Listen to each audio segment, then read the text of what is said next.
ठीक है, कंटिन्यू करता है। ठीक है, तो अब आता हम लोग मार्केट इंटीग्रेशन पे। ठीक है, मार्केट इंटीग्रेट करना, इंटीग्रेशन मान लो क्या है, जोड़ना है ना, जोड़ देना है ना। तो मान लो लार्ज फार्म जो होता है वो लोग चाहे तो और कंट्रोल आ जाए, उनका खर्चा कम हो, है ना, तो प्रॉफिट उसका ज़्यादा हो। ठीक है, तो वो जो लार्ज फार्म क्या खर्चा इसलिए क्या करता है, जो डिफरेंट जो मार्केटिंग एक्टिविटीज़ है, ठीक है, रिटेलर होलसेलर सबको एक साथ जोड़ देता है। ठीक है, इंटीग्रेट कर देता है। ठीक है, इसको बोलते हैं मार्केटिंग इंटीग्रेशन। ठीक है, अब आता है दो टाइप का इंटीग्रेशन हो सकता है। ठीक है, मान लो ये होता है, मान लो हाँ, रिटेलर, होलसेलर, ठीक है, प्रोड्यूसर, और ये हो गया कंज्यूमर। ठीक है, तो मान लो रिटेलर जो है, ठीक है, अब मान लो हॉरिजॉन्टल क्या है, एक रिटेलर मान लो दूसरा कोई रिटेलर को अपने में जोड़ लिया। ठीक, ये हो गया हॉरिजॉन्टल इंटीग्रेशन। हॉरिजॉन्टल इंटीग्रेशन मतलब control over forms doing the same activity. अगर सेम एक्टिविटी करे ऐसा फॉर्म को अगर जोड़ लेना सेम लेवल पर, अगर सेम लेवल पे दो फॉर्म है, ठीक है, सेम एक्टिविटी काम कर रहा है, ठीक, दोनों अगर जुड़ जाए तो वो होता है हॉरिजॉन्टल इंटीग्रेशन। ठीक है, तो मान लो वोडाफोन और आइडिया, ठीक है, दोनों सेम काम करते, दोनों जुड़ गया, वीआई बन गया। ठीक है, हॉरिजॉन्टल मतलब सेम लेवल पे। ठीक है, और वर्टिकल इंटीग्रेशन मतलब तुम या तो आगे का कुछ जुड़ लिया या फिर बाकी पीछे का कुछ जुड़ लिया। ठीक है, मान लो कोई एक मील था, ठीक है, गेहूँ कोई आटा का मील था। ठीक है, आप मान लो होलसेलर से खरीदता था गेहूँ। ठीक है, आप मान लो वो बोला कि मैं अपना फार्म से मैं खुद प्रोड्यूस करूंगा। ठीक है, तो खुद से प्रोड्यूस करने लग गया। ठीक है, तो पीछे चला गया। ठीक है, तो वर्टिकल इंटीग्रेशन जो दो टाइप का हो सकता है, एक फॉरवर्ड एक बैकवर्ड। ठीक है, फॉरवर्ड मतलब क्या है, तुम जो कंज्यूमर है उसके और पास आ रहे हो। ठीक है, कंज्यूमर का और पास आओगे तो उसको फॉरवर्ड बोलते हैं। बैकवर्ड मतलब प्रोड्यूसर की तरफ अगर तुम जा रहे हो तो ये हो गया बैकवर्ड। ठीक है, बैकवर्ड का दूसरा नाम क्या है, क्वासी इंटीग्रेशन। ठीक है, और फॉरवर्ड का नाम क्या है, टू वर्ड कस्टमर। ठीक है, तो फॉरवर्ड मान लो कोई रिटेल, कोई जो मान लो आटा का मिल है, ठीक, आप मान लो रिटेल शॉप्स भी अपना खोल ले। ठीक है, आप अपना रिटेल शॉप खोल लिया, आप बोला कि मैं रिटेल शॉप के थ्रू बेचूंगा। ठीक है, कंज्यूमर को डायरेक्टली बेचूंगा। ये क्या हुआ, फॉरवर्ड इंटीग्रेशन हो गया। बैकवर्ड इंटीग्रेशन क्या है, मान लो वो अपना बोला कि फार्म भी अपना खुद का मैं प्रोडक्शन करूंगा। ठीक है, बैकवर्ड चला गया, तो ये हो गया बैकवर्ड इंटीग्रेशन। ठीक है, अब आता हम लोग कॉन्ग्लोमरेशन। कॉन्ग्लोमरेशन क्या है, कॉन्ग्लोमरेशन डिफरेंट अनरिलेटेड बिजनेस एक्टिविटी अगर एक मैनेजमेंट के अंदर है तो उसको क्या बोलते हैं, कॉन्ग्लोमरेशन। ठीक है, कॉन्ग्लोमरेशन जैसे टाटा ग्रुप के अंदर टाटा स्टील भी है, टाटा होटल से, टाटा टेक्नोलॉजी, टीसीएस है, ठीक है, टाटा सॉल्ट है, बहुत सारे कंपनी है टाटा के अंदर। ठीक है, रिलायंस के अंदर तेल भी है, एनर्जी, टेलीकॉम, ये सब क्या है, डिफरेंट अनरिलेटेड बिजनेस अगर एक मैनेजमेंट के अंदर है तो उसको क्या बोलते हैं, कॉन्ग्लोमरेशन। ठीक है, डिफरेंट एग्रीकल्चर मार्केटिंग में हेल्प करने के लिए डिफरेंट आप क्या बोलते हैं ऑर्गेनाइजेशन है। ठीक है, उसके बारे में हम लोग देखते हैं। सबसे पहले जो है नफेड। ठीक है, नफेड क्या है, नेशनल एग्रीकल्चरल कोऑपरेटिव मार्केटिंग। ठीक है, national agricultural cooperative marketing federation. ठीक है, मार्केटिंग फेडरेशन। ठीक है, national agricultural cooperative marketing federation. ठीक है, ये कब एस्टेब्लिश हुआ था, 1958 में एस्टेब्लिश हुआ था। ठीक है, इसका काम क्या है, कोऑपरेटिव मार्केटिंग को प्रमोट करना। ठीक है, तो एक साथ मार्केटिंग करे, उसको प्रमोट करना, स्टोरेज फैसिलिटीज देना। ठीक है, सप्लाई फार्म इनपुट्स वगैरह देना। ठीक है, और फार्मर को अच्छा प्राइस मिले उसको इंश्योर करना। ठीक है, तो अगर मान लो प्राइस अगर बहुत बढ़ गया है तो नफे, मान लो प्राइस अगर बहुत बढ़ गया, ठीक है, तो नफेड अपना स्टॉक से रिलीज करते हैं तो प्राइस फॉल हो जाए। अगर मान लो प्राइस बहुत कम हो गया तो नफेड खरीद लेगा। ठीक है, तो स्टॉक, तो ये क्या है, नफेड क्या है, नेशनल एग्रीकल्चर कोऑपरेटिव मार्केटिंग है। ठीक है, तो ये रिड्यूस प्राइस गैप। ठीक है, मार्केट इंटेलिजेंस, फार्मर को डिमांड, कितना डिमांड होने वाला, कितना प्राइस, ये सब इंफॉर्मेशन देता है। ठीक है, फार्मर को ट्रेनिंग देता है।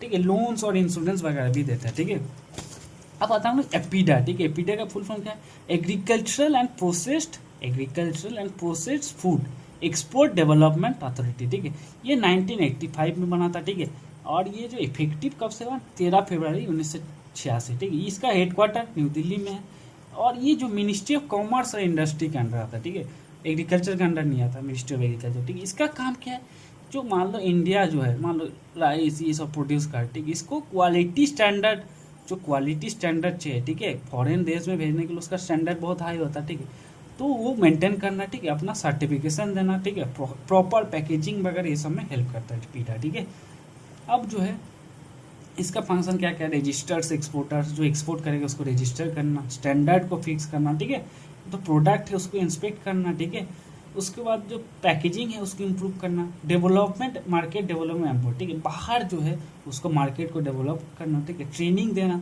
ठीक है, और स्टेटिस्टिक्स वगैरह मेंटेन करना, ठीक है, एपीटा।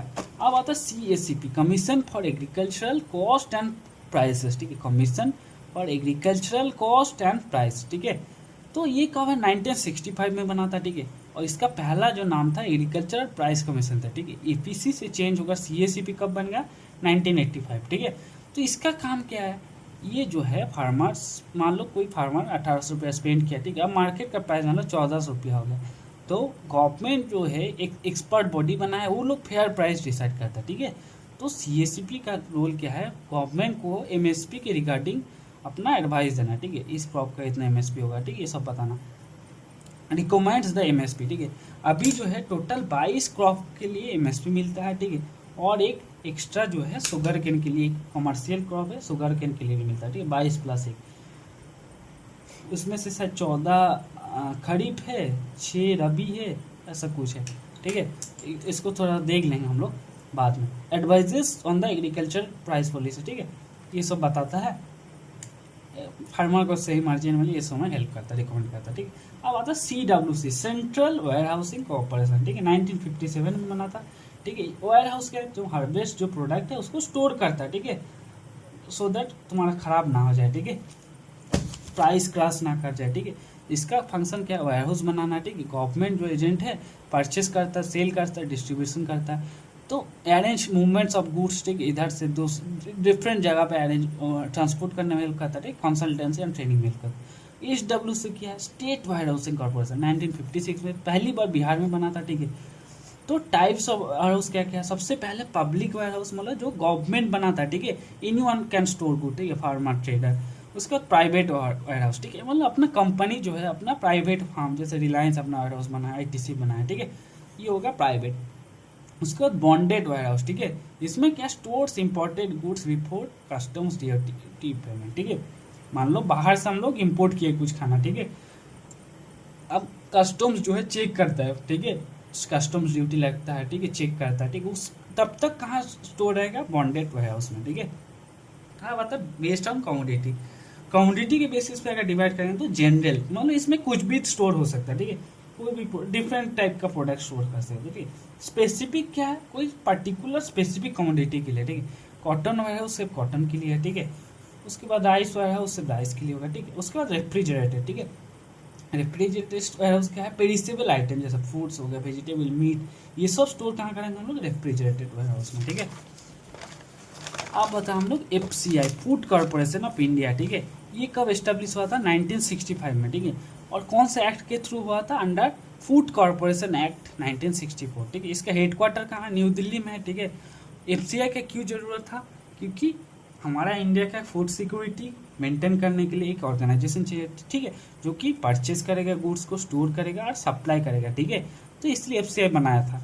इसका मेन काम है क्या, प्रोक्योर करना फार्मर से, MSP लेवल पे, MSP पे प्रोक्योर करता है, ठीक है, अपना स्टोरेज करता है और पूरा देश में ट्रांसपोर्टेशन करता है, डिस्ट्रीब्यूशन जो पब्लिक डिस्ट्रीब्यूशन होता है ना, गवर्नमेंट देता है, ठीक है, तो उस डिस्ट्रीब्यूशन कौन किसके थ्रू करते हैं, FCI के थ्रू, ठीक है। बफर स्टॉक क्या है, buffer stock is the extra food grain store for emergency, ठीक है, government extra food grain store करके रखता है, ठीक है, किसी साल मान लो बारिश नहीं हुआ, ठीक है, तो आप देश को मान लो इतना क्विंटल हर साल अनाज का जरूरत है, ठीक है, जब बारिश नहीं हुआ तो कहाँ से आएगा, तो गवर्नमेंट के पास बफर स्टॉक है, वो रिलीज करेगा, ठीक है, तो government release stock when price remain stable, ठीक है, प्राइस स्टेबल करने के लिए गवर्नमेंट बफर स्टॉक रिलीज करता है। उसके बाद आता है हम लोग NCDC, national cooperative development corporation, ठीक है, 1963 में बना था। इसका काम क्या था, फाइनेंशियल सपोर्ट देना, टेक्निकल सपोर्ट देना टू द कोऑपरेटिव सोसाइटी, ठीक है, ये मार्केटिंग में हेल्प करता है, कोऑपरेटिव को ग्रो करने में हेल्प करता है, ठीक है। अब आता हम लोग PDS क्या है, पब्लिक डिस्ट्रीब्यूशन सिस्टम, ठीक है, तो गवर्नमेंट जो है सब्सिडाइज रेट पे गेहूँ, राइस, ठीक है, ये सब डिस्ट्रीब्यूट करता है, ठीक है, इसको क्या बोलते हैं, पब्लिक डिस्ट्रीब्यूटर। उसके बाद शुगर हो गया, एडिबल ऑयल, केरोसिन, ये सब डिस्ट्रीब्यूट करता है, ठीक है। इसका ऑब्जेक्टिव क्या है, फूड सिक्योरिटी, ठीक है। मतलब बहुत लोग को इतना पैसा नहीं कमा पाता है कि अपना फूड खरीदे, ठीक है। तो उसके लिए फूड सिक्योरिटी के लिए करता है, ठीक है। प्रोटेक्ट द पुअर पीपल, गरीब लोगों को सब्सिडाइज रेट में फूड मिले, तो मार्केट का प्राइस कंट्रोल रहे, है ना। उसके बाद सोशल वेलफेयर के लिए अपना पीडीएस चलता है, ठीक है। अब आता हम लोग आरपीडीएस, ठीक है। आरपीडीएस मतलब क्या है, रीवैम्प्ड पब्लिक डिस्ट्रीब्यूशन सिस्टम, ठीक है। ये कब 1992 में स्टार्ट हुआ था। इसका मेन जो ट्राइबल एरिया हो गया, hilly area, drought prone area, ठीक है, ये सब लोगों को पब्लिक डिस्ट्रीब्यूट करने के लिए आरपीडीएस लाया, रिवैम्प्ड पब्लिक डिस्ट्रीब्यूशन सिस्टम, ठीक है। उसके बाद आता है TPDS, targeted public distribution system, ठीक है। 1997 में स्टार्ट हुआ था, ठीक है। ये किसको दिया जाता है, जो बिलो पॉवर्टी लाइन, बहुत गरीब लोग हैं, ठीक है, बीपीएल लोगों को दिया जाता है, ठीक है। अब आता हम लोग ई नैम, ठीक है, इलेक्ट्रॉनिक नेशनल एग्रीकल्चरल मार्केट, ठीक है। ये कब स्टार्ट हुआ था, 14 अप्रैल 2016, डेट भी इसका याद है, ठीक है। 14 अप्रैल को 2016 में स्टार्ट हुआ था, ठीक है। अब जो है पहले जो था अपना फार्मर को लोकल मंडी में बेचना होता था, ठीक है, तो उसमें कंपटीशन बहुत कम था, तो इसके वजह से प्राइस उसको कम ही मिलता था। लेकिन ई नैम जब से है, इलेक्ट्रॉनिक जो है, इसमें सारा मंडी रजिस्टर है, ठीक है। इसमें तो अपना प्रोडक्ट तो तुम देखोगे किस मंडी में कितना रेट मिल रहा है, ठीक है। तो मान लो बिहार का कोई फार्मर पंजाब में भी जाकर बेच सकता है, ठीक है। तो अगर उसमें ज़्यादा प्राइस मिल रहा है, ठीक है, तो इसमें क्या कि मोर बायर्स बेटर प्राइस हो गया, ठीक है। और ये इम्प्लीमेंट कौन किया था, small farmers agri business consortium, ठीक है, SFAC, ये इसको इम्प्लीमेंट किया था। अब इसका जो विजन क्या था, विजन और मिशन क्या था, ट्रांसपेरेंट ट्रेडिंग, ठीक है। जो ट्रेडिंग है उसको और ट्रांसपेरेंट बनाने के लिए, ठीक है। ऑनलाइन पेमेंट, फार्मर को और जल्दी पेमेंट मिल जाए, ठीक है। और प्राइस जो एसिमेट्री है, डिफरेंट जगह पर डिफरेंट टाइप का प्राइस है, उसको रिड्यूस करने के लिए, ठीक है। अब एमएसपी क्या, मिनिमम सपोर्ट प्राइस, ठीक है। मिनिमम सपोर्ट प्राइस क्या, गवर्नमेंट जो है फार्मर, सो दैट फार्मर सफ़र ना करे, तो CAP, centre for agriculture cost and price जो है एक फिक्स्ड एमएसपी फिक्स करता है, ठीक है। एमएसपी जो है C2 प्राइस होता है ना, उसके बेसिस पे अनाउंस होता है, ठीक है। बिफोर स्विंग अनाउंस होता है एमएसपी, ठीक है। एमएसपी जो है अनाउंसेस बिफोर स्विंग, ठीक है। अगर प्राइस कम हो गया, बिलो हो गया, तो गवर्नमेंट जो है उसी रेट पे खरीदेगा, ठीक है। इससे क्या बेनिफिट हो गया, फार्मर को जो है इनकम प्रोटेक्शन हो गया, ठीक है। और कंट्री को एक स्टेबल प्रोडक्शन मिल गया, कंज्यूमर का जो है फूड सिक्योरिटी हो गया, ठीक है। अब आता हम लोग एग्रीकल्चरल प्राइसेस, क्या क्या प्राइस। सबसे पहले प्रोक्योरमेंट प्राइस, मतलब गवर्नमेंट कितना प्राइस पे प्रोक्योर कर रहा है, ठीक है। तो ये हो गया प्रोक्योरमेंट प्राइस, गवर्नमेंट जिस प्राइस में खरीदता है। गवर्नमेंट क्यों खरीदता है, गवर्नमेंट बफर स्टॉक में रखता है, और पीडीएस, पब्लिक डिस्ट्रीब्यूशन सिस्टम, इसके लिए गवर्नमेंट खरीदता है, ठीक है। एमएसपी क्या, मिनिमम गारंट सपोर्ट प्राइस, ठीक है। तो गवर्नमेंट एक मिनिमम प्राइस बोलता है, इसके नीचे कोई खरीद नहीं सकता, ठीक है। तो ये हो गया कि किसानों का लॉस ना हो, ठीक है। सेलिंग प्राइस क्या है, मैक्सिमम अलाउड प्राइस, ठीक है। ये कंज्यूमर को प्रोटेक्ट करने के लिए सेलिंग प्राइस लाया गया, ठीक है। गवर्नमेंट बोलते थे इस प्राइस का, इस चीज़ का इतना मैक्सिमम इतना प्राइस हो सकता है, ठीक है, तो सीलिंग लगा दिया। इशू प्राइस क्या है, price at which food is sold through PDS, ठीक है। पीडीएस के थ्रू जब गवर्नमेंट बेचता है, तो जिस प्राइस में बेचता है उसको बोलते हैं इशू प्राइस, ठीक है। अब आता है लेवी प्राइस। लेवी प्राइस क्या है, कंपल्सरी सेल टू गवर्नमेंट, ठीक है, makes obligatory for the farmers and traders special. तो गवर्नमेंट बोलते हैं इतना क्वांटिटी मुझे बेचना ही है ना, ठीक है, एट द प्रोक्योरमेंट प्राइस, ठीक है। गवर्नमेंट बोल देता है कि इतना क्वांटिटी मुझे बेचना है, ठीक है, एट प्रोक्योरमेंट प्राइस, ठीक है। जैसे कुछ तुम अगर उगा रहे हो तो कुछ राइस तुमको गवर्नमेंट को बेचना है, बोथ फार्मर एंड ट्रेडर्स दोनों को कुछ अमाउंट बेचना होता है, ठीक है। ये हो गया लेवी प्राइस। अब आता है रिस्क मैनेजमेंट, ठीक है। फार्मर्स का बहुत सारा रिस्क होता है, क्या क्या रिस्क होता है, फिजिकल रिस्क, फाइनेंशियल रिस्क और इंस्टीट्यूशनल रिस्क, ठीक है। तो रिस्क को मैनेजमेंट कैसे कर सकते हैं, एक स्पेकुलेशन, ठीक है, और एक हेजिंग, ठीक है। तो हेजिंग क्या है, स्पेकुलेशन मतलब प्रॉफिट मेकिंग, ठीक है। तुमको लग रहा है कि अभी प्राइस बढ़ सकता है, तुम स्टोर करके रख दिया, जब बढ़ा तो बेच दिया, ठीक है। तो स्पेकुलेशन एक प्रॉपर हो सकता है, इलेजिटिमेट हो सकता है, ठीक है। बहुत लोग जानबूझकर स्टोर करके रख देता है प्राइस बढ़ाने के लिए, फिर बेच देता है, ठीक है। और एक हेजिंग क्या है, हेजिंग क्या है, प्रोटेक्शन अगेंस्ट फ्यूचर प्राइस, ठीक है। मतलब फार्मर और जिसको बेचेगा, ठीक है, दोनों एक एग्रीमेंट कर लिया, ठीक है, हेजिंग कि 2200 रुपया में तुम जनवरी में तुमसे लूँगा, इतना क्वांटिटी लूँगा 2000 क्विंटल, और जुलाई में भी मैं दूंगा, ठीक है 2000 क्विंटल।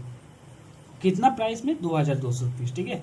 अब मान लो जनवरी में जो उसका प्रोडक्शन हुआ, ठीक है, अब मान लो उस टाइम प्राइस चल रहा है 2400 रुपये, ठीक है, लेकिन फिर भी फार्मर 2200 रुपये में बेचना पड़ेगा, ठीक है, फार्मर का 200 रुपये लॉस हो गया।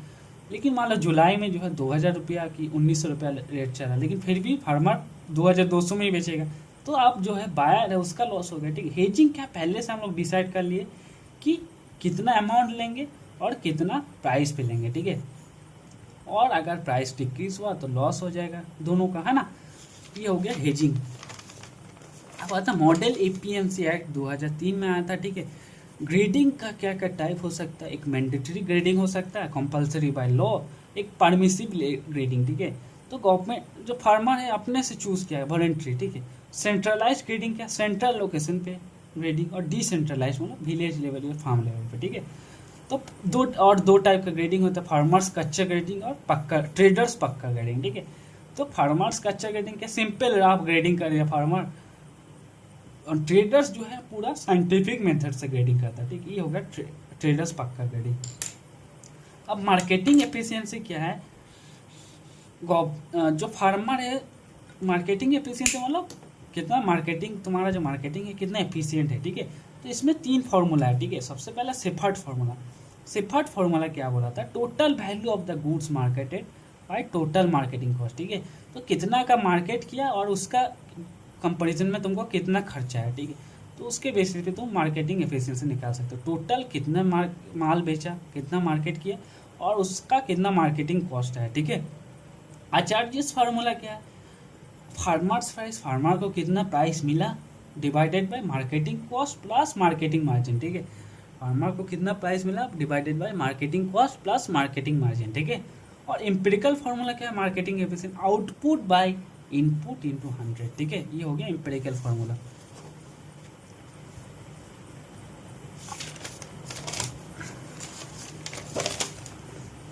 अब जो है रेगुलेटेड मार्केट के बारे में थोड़ा पढ़ लें। रेगुलेटेड मार्केट जो इसका आइडिया ब्रिटेन से लिया गया, ठीक है। और फर्स्ट रेगुलेटेड मार्केट क्या? करंजिया कॉटन मार्केट, ठीक है। करंजिया कॉटन मार्केट, ठीक है, 1986। Bearer cotton and grain market act 1897 India में आया था, ठीक है, पहली बार। 1927 में गवर्नमेंट ऑफ बॉम्बे प्रोविंस जो है ये बॉम्बे कॉटन मार्केट एक्ट लाया, ठीक है, on the recommendation of royal commission of agriculture, ठीक है। और हमारा इंडिया में पहला कॉटन रेगुलेटेड मार्केट एस्टेब्लिश हुआ था, ठीक है। 1935 में based on several recommendation DMI directorate of marketing and inspection, ठीक है, एस्टेब्लिश हुआ था, ठीक है। और भी कुछ इंस्टीट्यूट है उसके बारे में देख लेते हैं। एमपीडिया क्या है? मेरीन प्रोडक्ट एक्सपर्ट डेवलपमेंट, ठीक है, एपीडा जैसे है, 1972 में बना था। जो मेरीन प्रोडक्ट है उसका एक्सपोर्ट वगैरह में हेल्प करता है, ठीक है। ट्राइफेड क्या? Tribal cooperative marketing development federation of India, ठीक है। जो ट्राइबल लोग है उसका सोशल और इकोनॉमिक कंडीशन को इम्प्रूव करने के लिए उसका फॉरेस्ट प्रोडक्ट को मार्केट करने के लिए बनाया गया था, ठीक है। NDDB क्या? नेशनल डेयरी डेवलपमेंट बोर्ड, ठीक है। जो dairy development, milk corporation, milk production, ये सब इंक्रीज करने में हेल्प करता है, ठीक है। NIM क्या? National institute of agriculture marketing 1988 में बना था, ठीक है। ये जो है मार्केटिंग वगैरह का ट्रेनिंग देता, ठीक है। मैनेज जो है 1987 में बना था, ये भी वही मैनेजमेंट वगैरह ये सब का ट्रेनिंग देता है, ठीक है। हैदराबाद में है, मैनेज हैदराबाद। NIM जो है राजस्थान में है, ठीक है, जयपुर में है सर। DMI का directorate of marketing and inspection 1935 में बना था। जो एक मार्क जो क्वालिटी और स्टैंडर्ड बना था वो फॉलो हो रहा कि नहीं उसको ये कहता, ठीक है। इसका जो हेडक्वार्टर है फरीदाबाद में है, ठीक है। और इसका जो सेंट्रल लेबोरेटरी जो है कहाँ है? नागपुर में है, ठीक है। BIS क्या? ब्यूरो ऑफ इंडियन स्टैंडर्ड 1947 में बना था, ठीक है। इंडियन जो फूड है उसका क्वालिटी और स्टैंडर्ड एंड सर्टिफिकेशन BIS देता, ठीक है। और इंटरनेशनल इंस्टीट्यूट में क्या क्या है? ISO है, इंटरनेशनल ऑर्गेनाइजेशन ऑफ स्टैंडर्डाइजेशन 1947 में बना था। इसका हेडक्वार्टर जेनेवा में है, ठीक है। उसके बाद क्या? CAC codex alimentarius commission, codex alimentarius commission 1963 में बना था, ठीक है। ये जो है joint body of FAO food and agriculture organisation and world health organisation, ठीक है। तो इंटरनेशनल फूड का जो स्टैंडर्ड है उसको प्रोटेक्ट करने में कौन हेल्प करता है? CAC, ठीक है। इंडिया में सर्टिफिकेशन एक मार्क जो है 1937 में स्टार्ट हुआ था। DMI इसको इशू करता है, ठीक है। पहला डोमेस्टिक सर्टिफिकेशन किसमें हुआ था, घी पे 1938 में, उसके बाद वेजिटेबल पे 1939 पे, ठीक है। और पहला एक्सपोर्ट सर्टिफिकेशन सनेम्प 1942 में और टोबाको 1945 में। उसके बाद क्या, एफपीओ फूड्स प्रोडक्ट्स ऑर्डर, ठीक है, 1955 में बना था, ठीक है। जो प्रोसेस फूड और वेजिटेबल मैन्युफैक्चर होता है उसका हाइजीन फूड कंडीशन सही से मेंटेन हो रहा है कि नहीं उसको देखता है एफपीओ, ठीक है। इकोमार्क क्या है, 1991 में बना था, ठीक है। और एनवायरमेंट फ्रेंडली है कि नहीं तुम्हारा प्रोडक्ट, उसको कौन देखता है, इकोमार्क, ठीक है। अब alternative agriculture marketing system India, ठीक है। तो अपना अपना स्टेट जो है मिडिल मैन कम करने के लिए अपना और फार्मर को और अच्छा प्राइस मिले तो एग्रीकल्चर मार्केटिंग सिस्टम बनाया, ठीक है। उसमें अपनी मंडी जो है पंजाब हरियाणा राजस्थान में अपनी मंडी बहुत फेमस है, 1987 में बना था। रायतू बाजार जो आंध्र प्रदेश में 1999 में बना 26 जनवरी को। उसके बाद उजबहार समधाई तमिलनाडु में बना था, ठीक है। कृषक बाजार उड़ीसा में है, ठीक है। पुणे में क्या, हपा सदर वेजिटेबल मार्केट, ठीक है। उसके बाद महाराष्ट्र में मोहा ग्रेप्स जो है ग्रेप्स का जो कॉपरेटिव एज ए प्रोडक्शन के लिए है, ठीक है। उसका बेंगलोर में क्या है, BGG कॉम्स, ठीक है, 1959 में बना था, ठीक है। ये सब हो गया एग्रीकल्चर मार्केटिंग सिस्टम अल्टरनेटिव, ठीक है।